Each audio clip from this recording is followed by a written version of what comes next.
Assalamualaikum. Welcome to Management Lecture. As you know, we are studying the chapter Work Teams. And today I will tell you about the question Describe the major components that determine group performance and satisfaction. वो कौन से components हैं जिनसे group performance और satisfaction जो है वो determine की जा सकती है।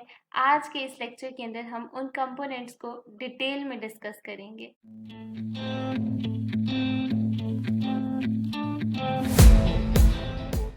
So first see this diagram. In this diagram you will come to know that what are the components that determine group performance and satisfaction. So number one, external conditions imposed on the group. External conditions are further divided into two components, which are group member resources and group structure. So group member resources and group structure combine to form group processes, then group tasks that will lead to performance and satisfaction. So in this lecture, I will tell you about external conditions, group member resources, group structure. Okay, rest of the topics we will study in our further lectures. So moving toward next slide, which is external conditions imposed on the group. Work groups are affected by external conditions imposed on it, such as the organization strategy, authority relationships, formal rules and regulations, availability of resources, employee selection criteria, the performance management system and culture. Work groups की performance और satisfaction external conditions जो कि organisation उस पर लगा रही होती है उससे अफेक्ट होती है।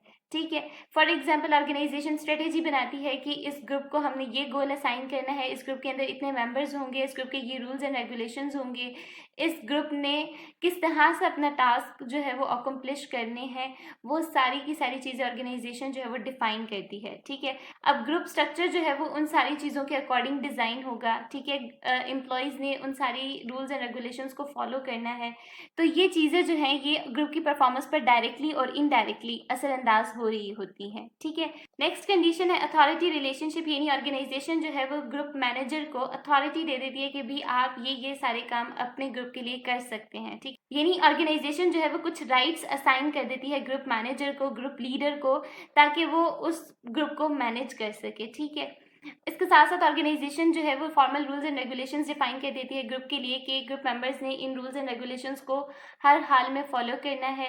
ठीक, अवेलेबिलिटी ऑफ रिसोर्सेज, यानी ऑर्गेनाइजेशन जो है वो उस ग्रुप को कुछ रिसोर्सेज असाइन कर देती है कि भी ये रिसोर्सेज हैं जिनकी मदद से आपने इस टास्क को अकम्प्लिश करना है। एम्प्लॉय सिलेक्शन क्राइटेरिया, यानी ऑर्गेनाइजेशन जो भी एम्प्लॉय सेलेक्ट करी होगी उस ग्रुप के लिए पर्टिकुलर टास्क को परफॉर्म करने के लिए, तो वो इस चीज़ को देखेगी कि क्या ये इंडिविजुअल इस क्राइटेरिया को फुलफिल कर रहा है, क्या इसकी स्किल्स इसके अकॉर्डिंग है, क्या इसके पास इतना नॉलेज है, एक्सपीरियंस है, ये इस ग्रुप के टास्क को परफॉर्म कर भी सकता है, ये नहीं कर सकता। तो इस सारे क्राइटेरिया को जब इंडिविजुअल मीट करेगा तो ऑर्गेनाइजेशन जो है वो उसको एम्प्लॉय हायर कर लेगी। ठीक है, the performance management system and culture, ये सारी की सारी चीज़ें जो है ये ऑर्गेनाइजेशन डिफाइन करती है ग्रुप के लिए, बिकॉज ऑर्गेनाइजेशन के अंदर ही ग्रुप्स बनाए जाते हैं ना पर्टिकुलर टास्क को परफॉर्म करने के लिए, ताकि जो इंडिविजुअल्स हैं वो मिलकर अच्छे से काम कर सकें। ठीक है, कोई क्रिएटिव आइडियाज़ जनरेट कर सकें, प्रॉब्लम को अच्छे से सॉल्व कर सकें, जो भी वो काम करें वो प्रोडक्टिव हो। तो उस सारी चीज़ के लिए ऑर्गेनाइजेशन जो है वो ग्रुप बनाती है, और ग्रुप जो है वो नंबर ऑफ़ इंडिविजुअल से मिलकर बनता है। ठीक है, नंबर ऑफ़ इंडिविजुअल्स जो उस ग्रुप के अंदर शामिल होते हैं वो स्किल्ड वर्कर होते हैं। ठीक है, for instance, some groups have modern high quality tools and equipment to do their jobs, while other groups don't, or the organization might be pursuing a strategy of lowering cost or improving quality, which will affect what a group does and how it does it. For example कुछ organisation जो होती हैं वो group को हर तरह के resources provide कर देती हैं। ठीक है, हर तरह की टूल्स इक्विपमेंट्स जो भी ग्रुप मेंबर्स को चाहिए होते हैं उस पर्टिकुलर टास्क को परफॉर्म करने के लिए, वो हर चीज़ उन्हें प्रोवाइड करती है ताकि प्रोडक्ट की क्वालिटी पे कंप्रोमाइज़ ना किया जा सके। ठीक है, यानी हर हाल में उसे प्रोडक्टिव चीज़ चाहिए होती है, तो वो उसके लिए ग्रुप्स को हर वो चीज़ प्रोवाइड करती है जो कि उनकी नीड होती है। ठीक है, और कुछ ऑर्गेनाइजेशंस ऐसी होती हैं जो कि ग्रुप मेंबर्स को वो सारे रिसोर्सेज प्रोवाइड करने की काबिल नहीं होती, यानी उनका बजट उसके अकॉर्डिंग थोड़ा होता है, लेकिन उन्हें जो प्रोडक्ट्स चाहिए होती हैं वो भी हाई क्वालिटी की चाहिए होती हैं। और ऑर्गेनाइजेशन जो है वो उस स्ट्रेटेजी पर अमल कर रही होती है कि कॉस्ट कहीं ना कहीं से कम हो जाए, ठीक है, यानी जो भी उनका खर्चा आ रहा है उस प्रोडक्ट को बनाने में वो जो है कम से कम हो, उसकी क्वालिटी ज़्यादा हो, तो उसके लिए वो डिफरेंट स्ट्रेटेजीज इस्तेमाल करती हैं, ठीक है। यानी डिफरेंट स्ट्रेटेजी को यूज़ करते हुए वो अपना पूरा जो है वो टास्क परफॉर्म करती हैं, जो कि डायरेक्टली जो है वो ग्रुप की परफॉर्मेंस और सेटिस्फैक्शन पर असरअंदाज हो रहा होता है, ठीक है।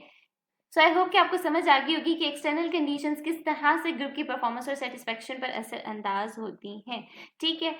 So what is group member resources? A group's performance potential depends to a large extent on the resources each individual brings to the group. These resources include knowledge, abilities, skills, and personality traits, and they determine what members can do and how effectively they will perform in the group. जब organisation group members को higher करती है तो वो देखती है कि क्या ये इंडिविजुअल इस पर्टिकुलर क्राइटेरिया को मीट कर रहा है। अगर वो उस क्राइटेरिया को फुलफिल करता है, यानी उसकी एबिलिटीज़, उसकी स्किल्स, उसकी पर्सनालिटी उस क्राइटेरिया के अकॉर्डिंग होती है, तो ऑर्गेनाइजेशन उसको हायर कर लेती है, ठीक है। अब ये मेंबर्स जो हैं जब ग्रुप का हिस्सा बनते हैं, ठीक है, तो इनके पास जो रिसोर्सेज हैं, अब इनके पास कौन से रिसोर्सेज हैं? इनके पास जो रिसोर्सेज हैं वो है इनकी एबिलिटीज़, इनकी स्किल्स, इनकी पर्सनालिटी ट्रेट्स, ठीक है। ये सारी चीज़ें जो हैं ये ग्रुप की परफॉर्मेंस पर असरअंदाज हो रही होती हैं, ठीक है। अब ग्रुप की परफॉर्मेंस पर किस तरह से असरअंदाज हो रही है, यानी अगर इन एम्प्लॉयज़ के पास, इन ग्रुप मेंबर्स के पास अच्छी स्किल्स हैं, यानी इनके पास जो एक्सपीरियंस है वो वैलिड है, इनके पास जो एबिलिटीज़ हैं वो वैलिड हैं, और ये हर टास्क को ऑर्गेनाइजेशन की रिक्वायरमेंट्स के अकॉर्डिंग फुलफिल करने में कामयाब रहेंगे, तो ग्रुप की परफॉर्मेंस जो है वो ज़्यादा होगी, ठीक है, हाई होगी। अदरवाइज ग्रुप की परफॉर्मेंस जो है वो लो होगी। सो इस तरह से ग्रुप मेंबर रिसोर्सेज जो है वो ग्रुप की परफॉर्मेंस पर डायरेक्टली असरअंदाज हो रहे हैं। फॉर एग्जाम्पल, अगर एक ग्रुप मेंबर अपने टास्क के साथ लॉयल नहीं है तो क्या होगा कि वो अपने टास्क को सही से अकम्प्लिश नहीं कर पाएगा, जिसकी वजह से जो ग्रुप का ओवरऑल टास्क है ना वो भी सही से अकम्प्लिश नहीं होगा, बिकॉज इस ग्रुप मेंबर ने जो टास्क अकम्प्लिश किया है उसमें कहीं ना कोई कमी रह गई है, जिससे जो ओवरऑल प्रोजेक्ट है वो भी ख़राब हो जाता है। तो एम्प्लॉय के पास एबिलिटीज़, स्किल्स, पर्सनालिटी ट्रेट्स, इन सारे रिसोर्सेज का होना बहुत ज़रूरी है, और ये जो है ग्रुप की परफॉर्मेंस पर डायरेक्टली असरअंदाज हो रहा होता है, ठीक है। Interpersonal skills, especially conflict management and resolution, collaborative problem solving, and communication, consistently emerge as important for high performance by work groups. यानी उसके पास सोशल स्किल्स भी हैं, लाइक अगर ग्रुप के अंदर कोई भी कॉन्फ्लिक्ट अराइज होता है तो वो उस कॉन्फ्लिक्ट को मैनेज कर सके, ठीक है, वो प्रॉब्लम को सॉल्व कर सके, उसकी कम्युनिकेशन अच्छी हो, ठीक है। अगर एम्प्लॉय के पास ये सारी स्किल्स भी होंगी तो वो ज़बरदस्त हो जाएगा, ठीक है। और ये इंटरपर्सनल स्किल्स बहुत ज़रूरी हैं, बिकॉज हम लोग पढ़ चुके हैं ना कि कॉन्फ्लिक्ट किस तरह से ग्रुप के अंदर अराइज होता है, और फिर वो कॉन्फ्लिक्ट किस तरह से ग्रुप को डिस्ट्रॉय ही कर देता है अगर हम उसे सही से मैनेज ना कर पाएँ। तो ये चीज़ जो है ये ऑर्गेनाइजेशन की प्रायोरिटी होती है कि वो अपन पर्सन के अंदर देखे कि क्या ये वाकई ही एक अच्छा कम्युनिकेटर है, अच्छा डिसीजन मेकर है, ठीक है, अच्छा कॉन्फ्लिक्ट मैनेजर है। बिकॉज अगर एम्प्लॉय के अंदर ये सारी चीज़ें होंगी तो ग्रुप की परफॉर्मेंस जो है वो हाई होगी, ठीक है। Personality traits also affect group performance because they strongly influence how the individual will interact with other group members. Personality traits भी ग्रुप की परफॉर्मेंस और सेटिस्फैक्शन पर असरअंदाज होते हैं।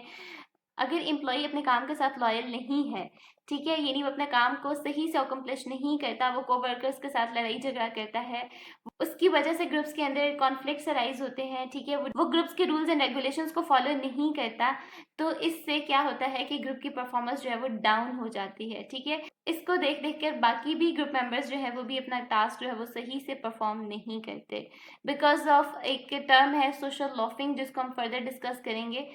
सो आई होप कि आपको ग्रुप मेंबर रिसोर्सेज की समझ आ गई होगी। ग्रुप मेंबर रिसोर्सेज क्या है? हमारे पास ability, skills and personality traits that determine what members can do and how effectively they will perform it in a group. So next slide is group structure. Work groups are not unorganized crowds. They have an internal structure that shapes members' behavior and influences group performance. The structure defines roles, norms, conformity, status system, group size, group cohesiveness, and leadership. Work groups जो है वो unorganised crowds नहीं होते। इसका मतलब क्या है कि ऑर्गेनाइजेशन जो है वो पूरी प्लानिंग से एक ग्रुप बनाती है, ठीक है, और उसके अंदर लिमिटेड मेंबर्स होते हैं, ठीक है, जो उस टास्क को अच्छे से परफॉर्म कर सकते होते हैं। ऑर्गेनाइजेशन जो है वो ग्रुप का स्ट्रक्चर डिफाइन करती है, जो कि ग्रुप परफॉर्मेंस और सेटिस्फैक्शन पर असरअंदाज हो रहा होता है, ठीक है। अब उस स्ट्रक्चर के अंदर क्या क्या चीज़ें आती हैं, उसमें roles, norms, conformity, status system, group size, group cohesiveness and leadership. इस चैप्टर के अंदर हम लोग roles, norms, conformity, status system, group size, group cohesiveness को डिस्कस करेंगे, और लीडरशिप को हम लोग लीडरशिप के चैप्टर के अंदर जो है वो डिस्कस करेंगे डिटेल में। Roles, behavior patterns expected of someone occupying a given position in a social unit। जब भी किसी पर्सन को ऑर्गेनाइजेशन के अंदर कोई भी पोजीशन असाइन की जाती है, लाइक एक एम्प्लॉय को मैनेजर बना दिया जाए ऑर्गेनाइजेशन के अंदर, तो हम उससे क्या एक्सपेक्ट करेंगे? हम उससे मैनेजर वाला बिहेवियर एक्सपेक्ट करेंगे ना। तो जो मैनेजर का बिहेवियर होता है ऑर्गेनाइजेशन के अंदर, जो उसकी ड्यूटीज़ होती हैं, जो उसके टास्क होते हैं, जिस तरह से उसने ऑर्गेनाइजेशन को मैनेज करना होता है, तो हम ये सारी चीज़ें जो है वो उससे एक्सपेक्ट कर रहे होंगे, ठीक है। So that is a role. For example, जिस तरह एक एम्प्लॉई है वो डिफरेंट रोल्स प्ले कर रहा होता है, यानी ऑर्गेनाइजेशन के अंदर वो एज अ एम्प्लॉय काम कर रहा है, वैसे वो एक शहरी भी है, ठीक है। उसके बाद घर में वो एक भाई है, एक बाप है, एक बेटा है, ठीक है। सो ये सारे रोल्स जो हैं वो एम्प्लॉय परफॉर्म कर रहा होता है, और हर रोल की अलग अलग जिम्मेदारियां होती हैं, ठीक है, जो उसने फुलफिल करनी होती हैं। अब ये सारी चीज़ तो हमें समझ आ गई कि रोल क्या होता है। The next thing is problem. A problem that arises is that individuals play multiple roles and adjust their roles to the group to which they belong at the time. However, the differing expectations of these roles often mean that employee face role conflicts. Problem कब arise होगा? जब individual multiple roles play कर रहा होगा same group के अंदर, ठीक है, यानी वो एज अ मैनेजर भी काम कर रहा है और एज अ एम्प्लॉय भी काम कर रहा है, ठीक है, यानी उसने दो रोल्स प्ले करने हैं, उसने ग्रुप को मैनेज भी करना है और फिर उन्हीं वर्कर्स के साथ जो है उसने मिलकर टास्क को परफॉर्म भी करना है। तो एक ही वक्त में ये दो काम करना उसके लिए मुश्किल हो जाएगा। तो वहाँ पर जो कॉन्फ्लिक्ट अराइज होगा उसको हम क्या कहेंगे? Role conflicts. यानी वो एम्प्लॉय जो है वो सही से एक रोल भी प्ले नहीं कर पाएगा, ठीक है, वो एक रोल की जो एक्सपेक्टेशंस है उसको भी फुलफिल नहीं कर पाएगा, तो वहाँ पर रोल कॉन्फ्लिक्ट्स अराइज होंगे। So next is norms. Norms क्या है? ऑर्गेनाइजेशन के अंदर कुछ स्टैंडर्ड्स डिफाइन कर दिए जाते हैं, ठीक है, और एम्प्लॉय से ये तवक्का की जाती है कि वो इन स्टैंडर्ड्स को मीट करे, ठीक है। As a group member, as an employee in the organization, उसने उन स्टैंडर्ड्स को, उन एक्सपेक्टेशंस को, उन रूल्स एंड रेगुलेशंस को फॉलो करना होता है, ठीक है, उससे एक्सपेक्ट किया जाता है कि वो इसको फॉलो करे। तो that is basically norms. For example, norms dictate the arrival ritual among office assistants at Coleman Trust Incorporated, where the workday begins at 8 a.m. Most employees typically arrive a few minutes before and hang up their coats and put their purses and other personal items on the desk so everyone knows they are at work. They then go to the break room to get coffee and chat. Anyone who violates this norm by starting work at 8 a.m. is pressured to behave in a way that conforms to the group standard. For example, कॉलमन trust incorporated के अंदर एक standard है। तो कॉलमन trust incorporated के अंदर जो भी office assistant हैं उनका वर्क डे बिगिन हो जाता है 8 a.m. पर। तो एम्प्लॉयज़ जो है वो 8 a.m. से कुछ देर पहले या पूरे 8 a.m. ऑर्गेनाइजेशन के अंदर होते हैं, ठीक है, वो अपने कोट्स को हैंग करते हैं, पर्सेस को डेस्क पर रखते हैं, जो भी उनके आइटम्स होते हैं उन सारी चीज़ों को अरेंज करते हैं डेस्क के ऊपर। तो फिर वो ब्रेक रूम यानी कैफेटेरिया या कैंटीन पर जाते हैं, कॉफ़ी लेते हैं और अपने काम के सिलसिले में एक दूसरे के साथ बातचीत करते हैं, ठीक है। अब ऐसे एम्प्लॉयज़ जो कि इस नॉर्म को वायलेट करते हैं, यानी जो इस ऑर्गेनाइजेशन के स्टैंडर्ड को मीट नहीं करते, तो उनके ऊपर प्रेशर डाला जाता है कि भाई आप इसको करें, आपने 8 a.m. पे ही काम पे आना है, ठीक है। अगर आप 8 a.m. से लेट हो जाते हैं तो आपको फाइन किया जाएगा, ठीक है, यानी उन्हें प्रेशराइज किया जाएगा कि ये ऑर्गेनाइजेशन का स्टैंडर्ड है और आपने इसको हर हाल में मीट करना है, ठीक है। One negative thing about group norms is that being part of a group can increase an individual's anti-social actions. Group norm से रिलेटेड जो नेगेटिव थिंग है ग्रुप्स के अंदर वो क्या है कि इंडिविजुअल्स के एंटी सोशल एक्शंस जो है वो बढ़ जाते हैं, यानी वो एक दूसरे के साथ लड़ाई झगड़ा करते हैं, अपने काम को सही से परफॉर्म नहीं करते, उनकी वजह से ग्रुप्स के अंदर कॉन्फ्लिक्ट्स अराइज होते हैं। ठीक है, तो ये सारी चीज़ें जो है ये नेगेटिव थिंग है, ये ग्रुप की परफॉर्मेंस और सेटिस्फैक्शन पर असरअंदाज होती हैं। ठीक है, सो आई होप कि आपको नॉर्म्स की समझ आ गई होगी। Norms are basically the standards that organization set for the employees. Next is conformity. Conformity क्या है? Matching one's attitude, beliefs and behaviours to group norms, beliefs and practices. Social influence might involve agreeing with or acting like the majority of people in a specific group, or it might involve behaving in a particular way in order to be perceived as normal by the group. जब भी कोई new individual organisation को join करता है तो उसे organisation के rules and regulations और ऑर्गेनाइजेशन की वर्क प्लेस इन्वायरमेंट के अंदर फिट होने में थोड़ा टाइम लगता है। ऑर्गेनाइजेशन की रूल्स एंड रेगुलेशंस, नॉर्म्स, इन सारी चीज़ों को फॉलो करना उसके लिए मस्ट होता है। ठीक है, बिकॉज ऑर्गेनाइजेशन को ज्वाइन करने से पहले ऑर्गेनाइजेशन जो है वो एग्रीमेंट साइन करवाती है एम्प्लॉय से, जिसके अंदर हर चीज़ मेंशन होती है।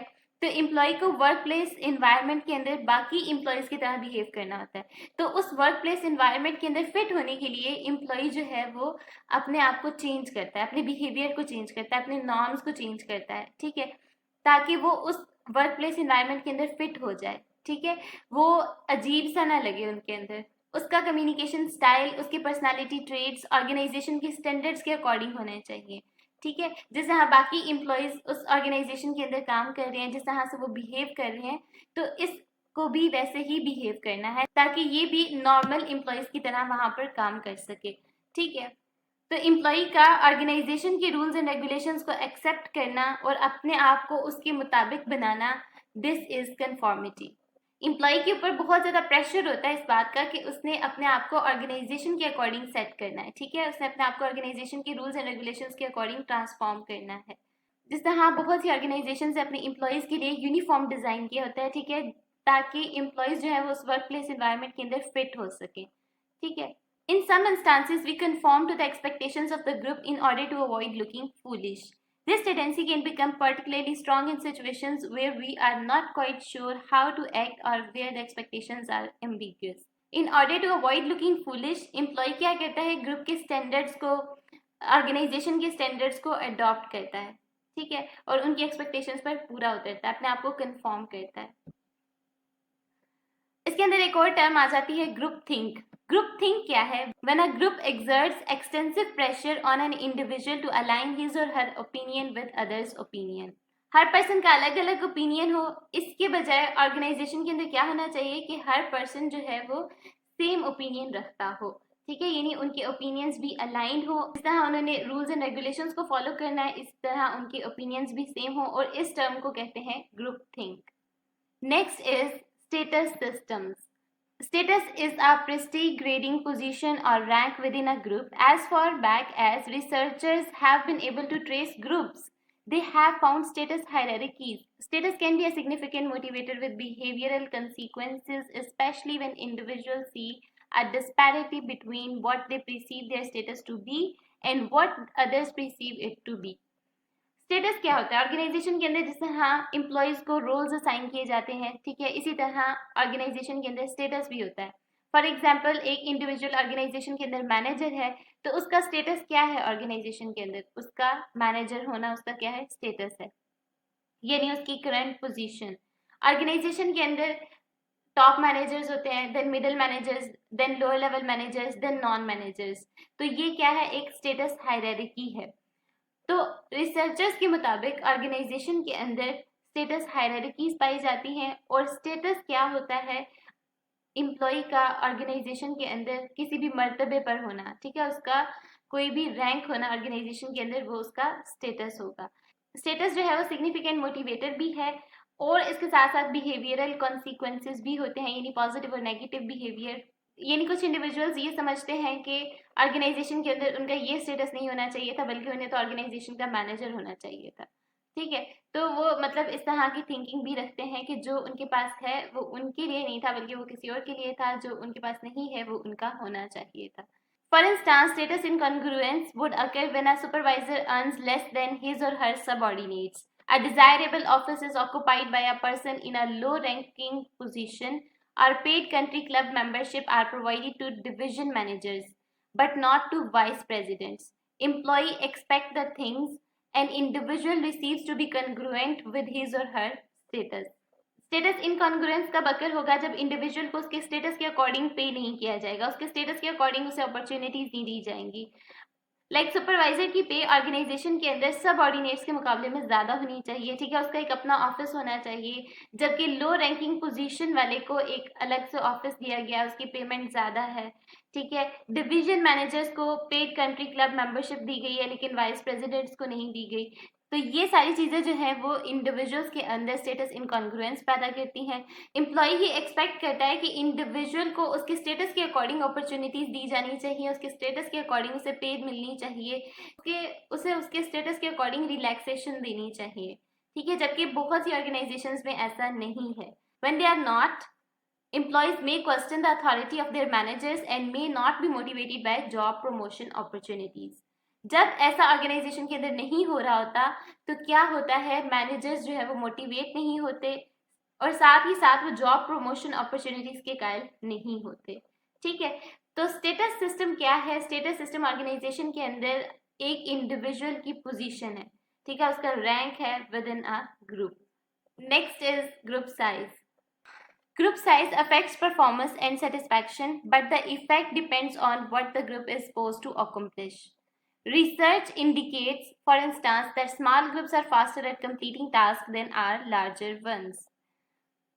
ग्रुप साइज जो है वो अफेक्ट करता है ग्रुप की परफॉर्मेंस और सेटिस्फैक्शन को, लेकिन जो उसका एंड रिजल्ट है वो जो ग्रुप अकम्प्लिश करता है, ठीक है, जो उसने अकम्प्लिश करना होता है उस पर डिपेंड कर रहा होता है। Research indicates, for instance, that small groups are faster at completing tasks than larger ones. Research के मुताबिक स्मॉल ग्रुप्स जो है वो अपना टास्क जल्दी कंप्लीट कर लेते हैं, जल्दी से अकम्प्लिश कर लेते हैं as compare to large groups. However, for groups engaged in problem solving, large groups consistently get better results than smaller ones. Large groups जो है वो प्रॉब्लम्स को जल्दी सॉल्व कर लेते हैं स्मॉलर वंस के मुकाबले में। Large groups, those with a dozen or more members, are good for getting diverse input. Thus, if the goal of the group is to find facts, a larger group should be more effective.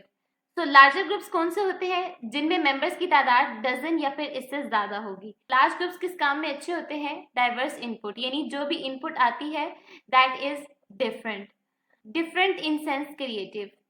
On the other hand, smaller groups from 5 to 7 members are better at doing something productive with those facts. और small groups में कितने members होंगे? 5 to 7 members होंगे और ये काम को जल्दी करने में मदद देंगे। स्मॉलर ग्रुप्स किस काम को अच्छे से परफॉर्म कर सकते हैं? ये उन फैक्ट्स को प्रोडक्टिवली यूटिलाइज कर सकते हैं, ठीक है। अब ग्रुप साइज के अंदर एक और टर्म डिस्कस की गई है which is social loafing, the tendency for individuals to expend less effort when working collectively than working individually. Organization के अंदर एम्प्लॉयज क्या करते हैं कि जब वो ग्रुप के फॉर्म में काम कर रहे होते हैं तो वो अपना काम एक दूसरे के ऊपर छोड़ देते हैं, ठीक है, यानी अपने अपने टास्क को अच्छे से अकम्प्लिश नहीं करते बिकॉज वो थोड़ी वहां पे काम चोरी जिसे कहते हैं ना वो कर रहे होते हैं। तो ये चीज जो है ये ग्रुप की ओवरऑल परफॉर्मेंस पर इफेक्ट करती है। तो ग्रुप के अंदर हर पर्सन के टास्क को देखते हुए, उसकी एफर्ट्स को देखते हुए मैनेजर को चाहिए कि उसे अप्रिशिएट करे, यानी जो पर्सन ग्रुप के अंदर अपना काम जो है वो 100% कंप्लीट कर रहा है, ठीक है, वो अपना काम दूसरे पर नहीं छोड़ रहा, तो उसे उसके एफर्ट्स के अकॉर्डिंग बोनस मिलना चाहिए, उसे अप्रिसिएशन मिलनी चाहिए। इससे क्या होता है कि ग्रुप मेंबर्स मोटिवेट होते हैं और वो जो है वो काम चोरी नहीं करते, अपना अपना काम जो है वो कंप्लीट करते हैं। So this is what social loafing का बहुत ज़्यादा इम्पैक्ट है ग्रुप की परफॉर्मेंस और सेटिस्फैक्शन पर। तो मैनेजर को चाहिए कि वो इससे अच्छे से डील करे, बिकॉज अगर एक मेंबर ने अपना काम सही से नहीं किया और दूसरे को पता चल गया भाई ये तो रिलैक्स हो गया, ये तो दूसरे के ऊपर छोड़ा है, तो मैं क्यों इतनी मेहनत कर रहा हूँ, मैं भी थोड़ा काम करूंगा, मैं भी छोड़ दूंगा, जैसे होता हो जाए। तो मतलब ये वाला सीन जब वहाँ पे क्रिएट होगा तो फिर ऑब्वियसली ग्रुप का टास्क जो है वो ओवरऑल सही से अकम्प्लिश नहीं हो पाएगा और ग्रुप की परफॉर्मेंस जो है वो डाउन हो जाएगी। सो मैनेजर को ग्रुप की परफॉर्मेंस को इंक्रीज करने के लिए सोशल लॉफिंग से डील करना होगा। सो आई होप कि आपको ग्रुप साइज की समझ आ गई होगी। ग्रुप साइज के अंदर हम लोगों ने लार्ज ग्रुप्स और स्मॉल ग्रुप्स इन दोनों को डिफ्रेंशिएट किया। लार्ज ग्रुप्स में डजन या फिर इससे ज्यादा मेंबर्स होते हैं, जबकि स्मॉल ग्रुप्स के अंदर 5 to 7 मेंबर्स होते हैं। लार्ज ग्रुप्स ऑर्गेनाइजेशन कब बनाती है? जब उसने प्रॉब्लम्स को सॉल्व करना हो, डाइवर्स इनपुट चाहिए, उसे फैक्ट्स चाहिए हो। और स्मॉल ग्रुप्स ऑर्गेनाइजेशन कब बनाती है? जब उसने फैक्ट्स को प्रोडक्टिवली यूटिलाइज करना हो, उन फैक्ट्स के साथ कुछ प्रोडक्टिव करना हो। सो आई होप कि आपको मेजर कंपोनेंट्स की समझ आ गई होगी जो भी आज के इस लेक्चर के अंदर हम लोगों ने डिस्कस किए हैं। If you have any question, any query related to this, put it in comment section. I will definitely reply you. And don't forget to subscribe this channel for amazing management lectures. Happy learning!